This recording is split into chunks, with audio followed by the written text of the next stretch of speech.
Thank you for watching, liking, commenting, sharing, and subscribing right now. Then we also have an article written by Craighton and submitted today, How to Reduce Spam, Junk Mail, and Unwanted Phone Calls. I don't know what you guys do about all this, but I check the mail about every day, and when I look through it, it's junk. Would you say, honey, about 90% of it's junk? Yeah. We recycle so much. I mean, it just seems that that's all snail mail is good for anymore, is getting junk.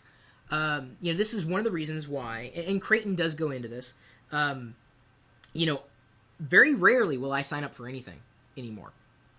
Really, I mean, someone says, here, get a free card for this or save X% on that. I'm very careful about what I sign up for. I always look for check boxes and, what am I getting, and am I getting the magazine? I go to a store and they say, here, do you want to sign up for a list? Like, no, I don't.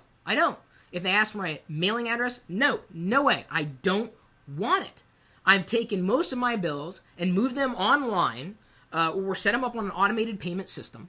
I don't want to deal with physical mail anymore.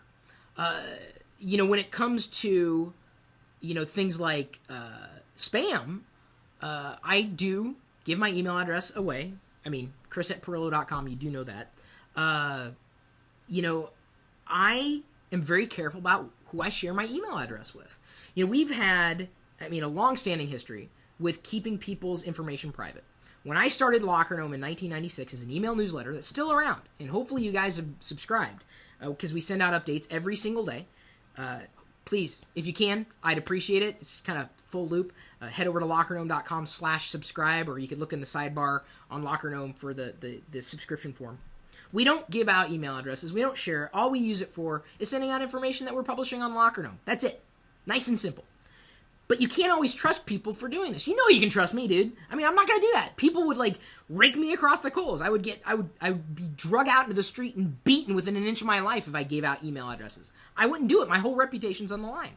But you don't know that when you walk into a store. Someone says, sign up for our email list. No. You don't know anything about who they are, where they're sharing information. So the way my tip, and again, Craighton has other tips, my tip is I only sign up if they allow me to use my Facebook account. This is really the number one use for my Facebook account is setting up logins.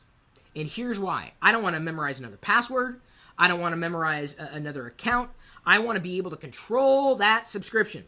And if I revoke the privileges that an app has or a site has, they're gone. I don't need to worry about unsubscribe this, unsubscribe that. They're gone. They should be, theoretically, if they're playing nicely. It's one of the reasons I still use Facebook. Of course, you're going to get hit by comment spam. You get hit by other kinds of spam that you can't necessarily avoid, at least with a great degree of ease. You can set up filters. That's a given. But to me, the bottom line is just think, before you sign up for anything, before you share anything, be careful about who sees your email address. Be so careful about that stuff. Do I care? Absolutely. But I would rather put my email address out there and let people know how to get a hold of me and have that, and just let software kind of take care of the filter. Just watch out what you happen to be signing up for.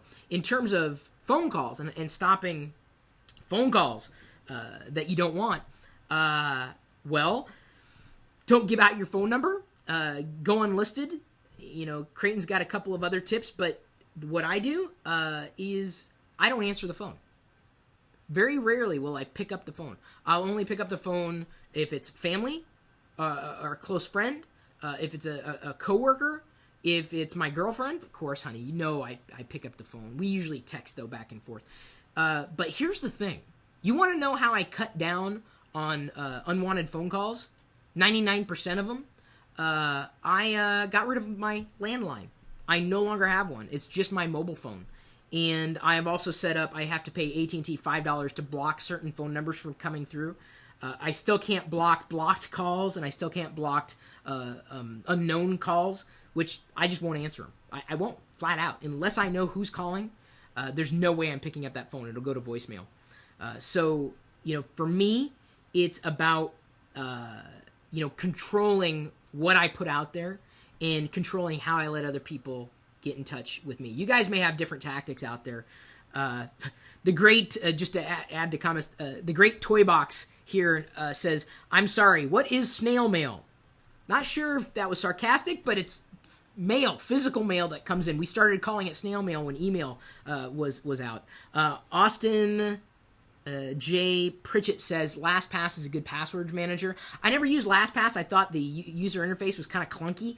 I personally prefer 1Password, which is available cross-platform now. That's my favorite. I don't know what you guys use for password managers, and I think that's in relation to account management. Use an answering machine to screen your phone calls. Says TFPFP. Answering machine? Wow, talk about antiquated. Sure, I guess you could. Google Voice for the win, says Target 109. Yes, that's another one that people use. I use cups with strings attached, says 187OMG. Good way of limiting who can get in touch with you. Surely letting the phone ring will get annoying. It is, but slightly annoying. But I usually leave my rocker switch on vibrate. Not a big deal. Very rarely do I even hear a ringtone, to the point where sometimes I'll leave it on, the speaker on, and hear a sound like, what was that? Was that a tweet? Was that a message? I don't know. I don't have sounds on anymore. The funny thing is, though, that yes, there are ways that people are going to get to you. If you limit how they can get to you, you're going to make yourself a happier person. So just be very mindful about what information you put out there about yourself, and know who you're giving that information over to. And hopefully you would never find that I would abuse that. Like I said, I've got a reputation that's 15 years deep, and I'm not disappearing anytime soon. So Craighton has other suggestions. You likely have suggestions as well. How to reduce spam, junk mail, and unwanted phone calls.